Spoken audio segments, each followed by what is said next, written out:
I really like this show called Sense8. It's made by the Wachowskis, who are the creators of The Matrix. I think it's still on Netflix. It's about many things, and I will not give it justice with a summary, but part of why I love the show is that it is a series of situations occur, and it's about consciousness expanding through the senses. And when that is happening to one of the characters early on in the show, he is overwhelmed by the sensory input. And so he's in the car and he's talking to someone and he has his head in his hands. And he said, "I'm losing my mind." And the person next to him looks at him and says, "No, it's just expanding." And this had me thinking, well, about a great many things, but about our identity. And what happens when we are in situations when our identity changes or evolves. And so I sat with what the anatomy of identity is. And I'm sure I've missed tons of parts, but for me, my identity is based on, like I assume for most people, our thoughts, our beliefs, our values. And then we have these ideas of self and other. And then self includes everything that, is intimately us. And everything we imagine ourselves to be, our dreams, everything we aspire to be.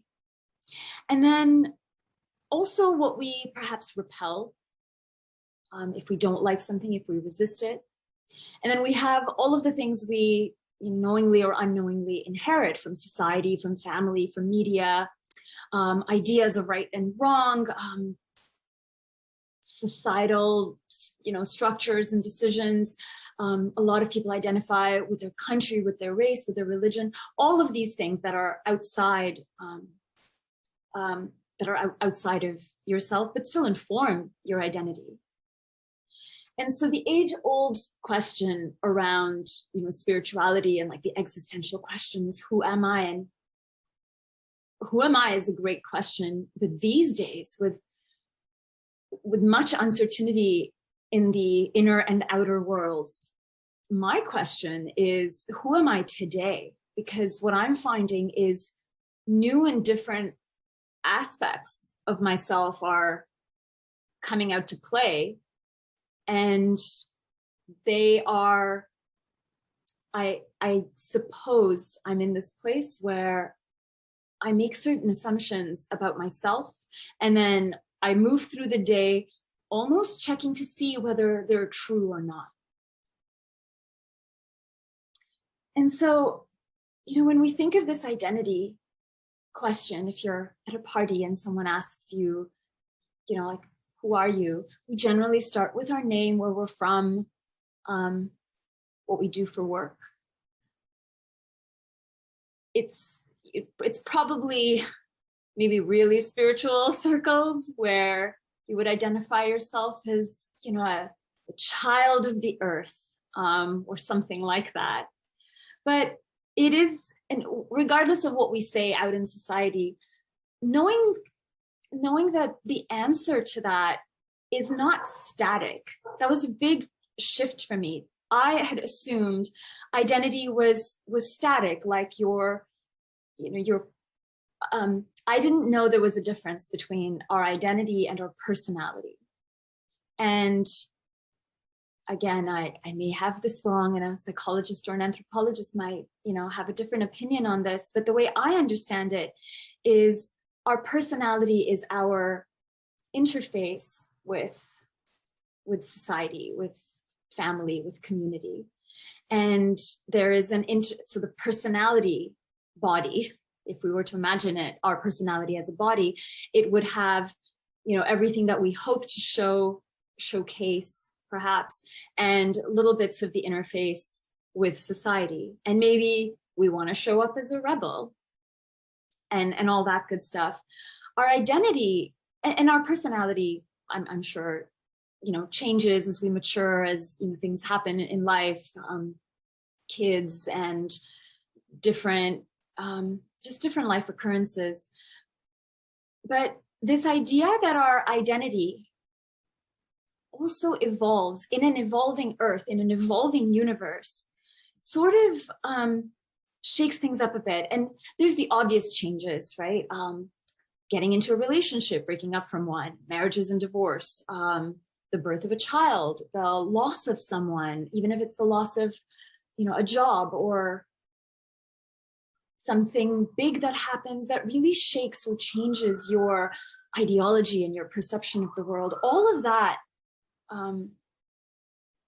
really does a number on our identity or who we think we are. And so when that happens, and that's happened to me a few times, and so there's almost like your inner world splits. And on one hand, you have the person that you were. You have the likes, the dislikes, the choices, the food you ate, the clothes you wore, the places you like to hang out, your idea of fun, how you spoke, what you engaged in, how you interfaced with the world, and all the people that are associated with this.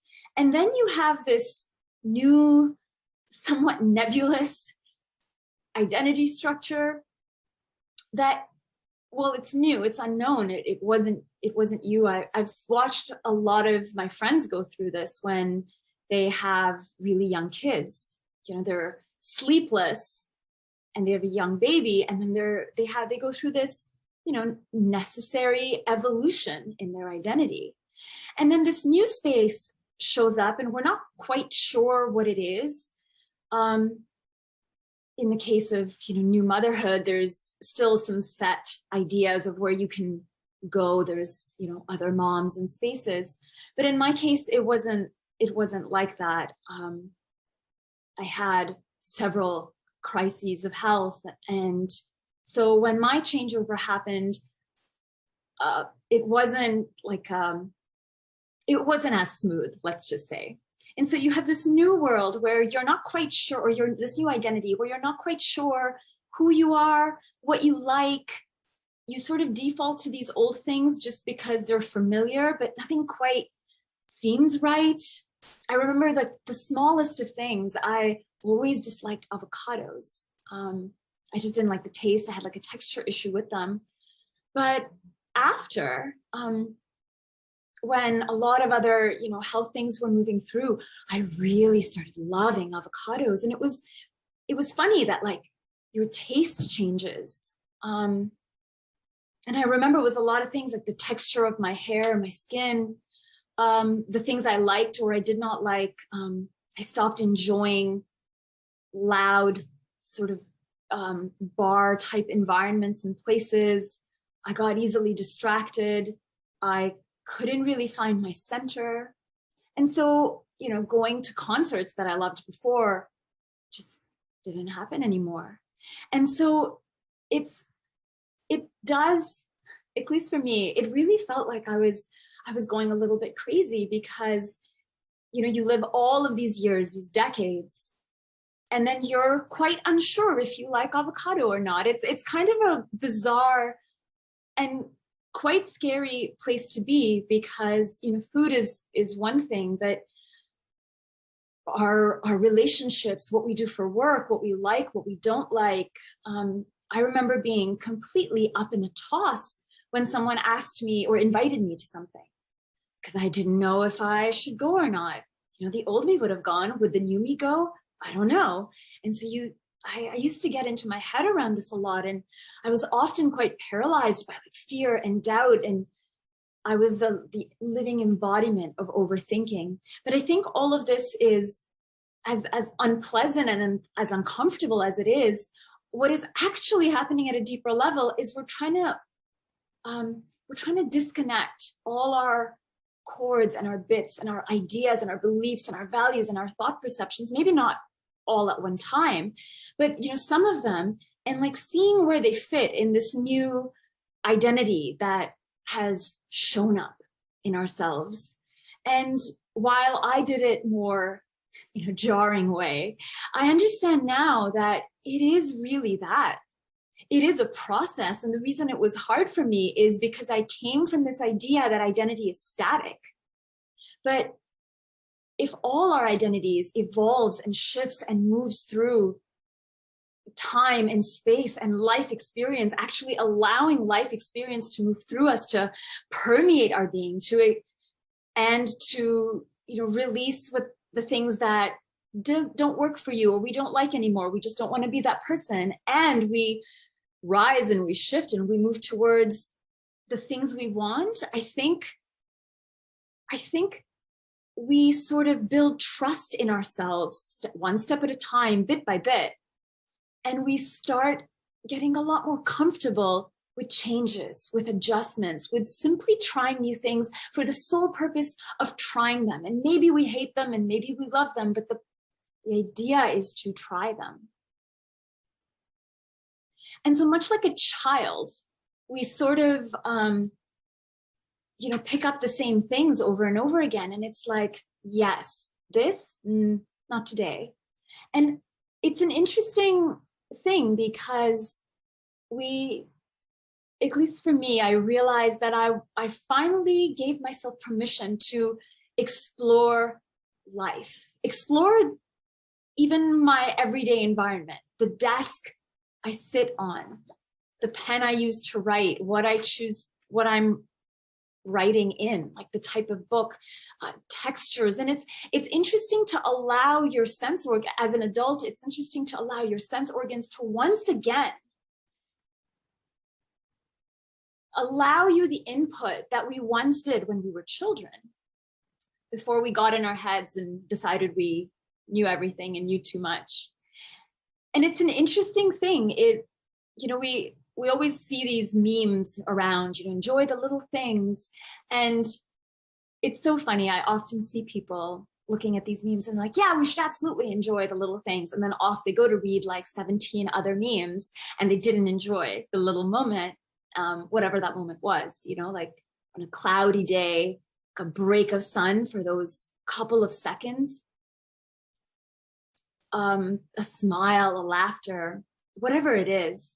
And so it's almost like we give ourselves permission on a much more frequent basis now to reevaluate our likes and dislikes, to reevaluate what we want, what we don't want, our dreams and the things that we're sort of done with right now. And they can be little things and big things, and they can be small things that lead to big things as well.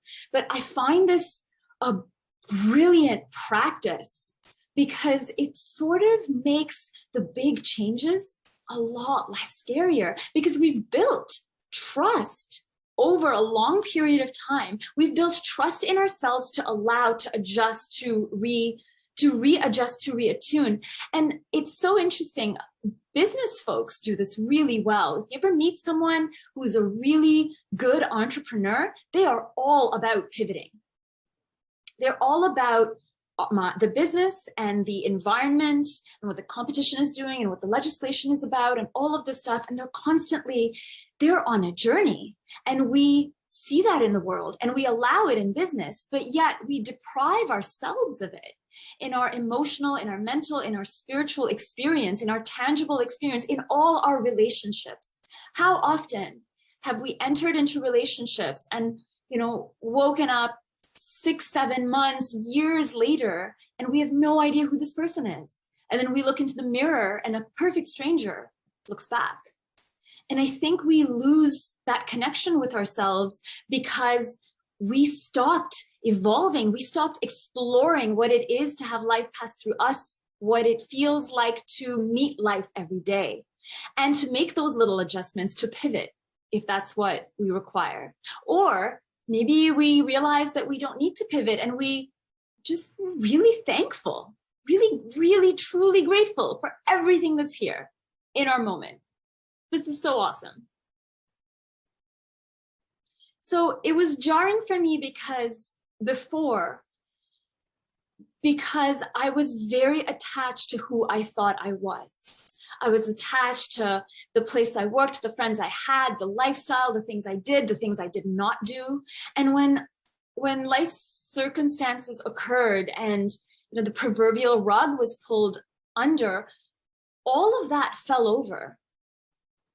And a lot of it still came through like after, but I had to consciously make that choice. And so instead of, hoping or waiting for a big storm to come and, knock us over, and then we'll do the work and we'll realize it's a lot more empowering day to day to see where we're at when we wake up. Can that be our morning ritual while we're washing our face and brushing our teeth? When we're looking at ourselves in the mirror, actually checking in, like, who am I today? What part of me is showing up? Is a frustration from yesterday evening's meal still showing up today? Am I just a complete blank slate, perfectly happy? Am I thinking about some old song from my childhood? Am I thinking about someone who passed? Am I not even in my body right now? I'm thinking about some future occurrence. And so it's interesting because through the day, we put a lot of pressure in our society on ourselves, and we put a lot of pressure on other people. And again, I think this is that identity personality play a little bit, because we sort of project what we want another person to be, and we hold them in that structure. And meanwhile, they're probably figuring out their identity and personality. And so when we put the structure on them, we sort of encase them in this. So it's perhaps harder for them in their relationship with us to actually feel safe, to explore who they are, to explore their identity, because we're not the same. Like, we know consciously that we're not the same when we were 5 and when we were 50, but yet we miss that those changes occurred from morning to afternoon, evening to night, and then the next morning. They occur day to day, moment to moment. We don't change on the morning of our birthday and like a caterpillar out of the cocoon. I wish it happened like that sometimes, and maybe proverbially it does, but for the most part, the changes are every day. And so the idea here, the offering here, is to sit a little bit more with who we actually are in the moment. And I don't mean this as a big existential question, an answer to the universe, and is there a God? That if that's where you go, that's awesome. Those are great questions as well.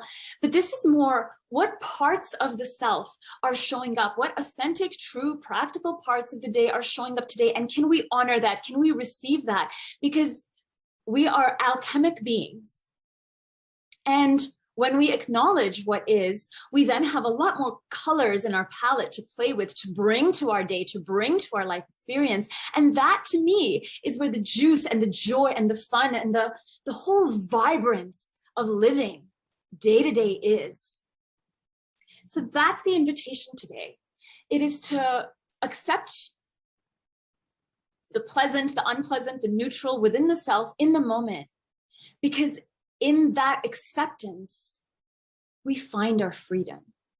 And it's a practice, and it may not happen the first time or the first 10 times you do it, but I've noticed that the more I sit with it and I practice it, and I take those 5-7 minutes while I'm boiling tea or I'm taking a shower, I'm washing my face, to actually just check in, hands to face, to hair, to head, to heart, whatever needs to happen in the moment, and actually see where we truly are. And in the freeing of ourselves, we free everyone around us. And isn't that the world you want to live in? Have a great day.